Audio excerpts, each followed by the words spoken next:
Қай заманда өткені белгісіз, сағат есімді, үрерге иті, сығарға биті жоқ, сіңірі шыққан қу кедей өмір сүріпті.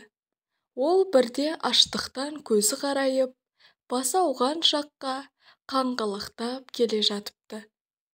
Әбден қалжырап, ұйқы меңдеген байғұс сәл тынығып алайын деп, бір құмайт жерге жантая кетіпті. Арқасына аяздай батқан жоқшылық, ұйықтаса да қыр соңынан қалмаса керек. Түсінде де осы заптан бас сауғалап, қашып келе жатса, алдынан сақалы бел уарына түскен әппақ қудай қария шығыпты. Жарлығының жолын кескестеп, «Оян!» депті.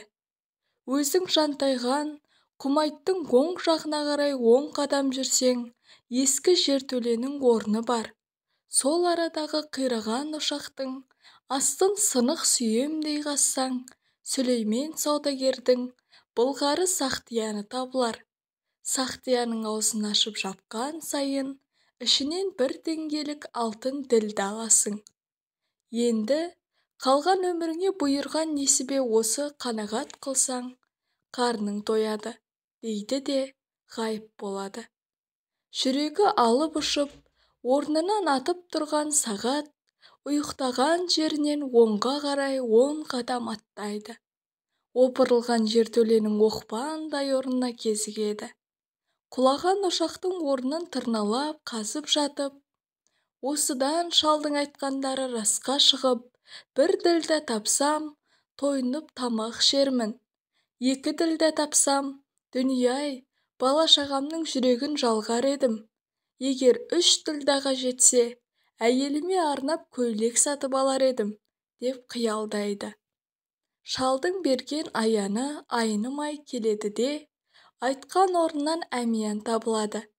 Бір ашса бір ділда, 2 ашса 2, әмиянды 100 ашқанда үйіліп жатқан ділдаларды көзімен жей отырып, Қарақұмның қақ ортасынан хан сарайдай күмбезді үй салуды армандайды.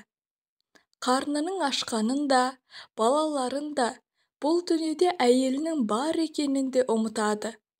Көзіне қызылды жасылды дүние елестеген сағат 1000, 10 000, 100 000, миллион рет ашамын дегенше арада 2 апта уақыт өтіпті.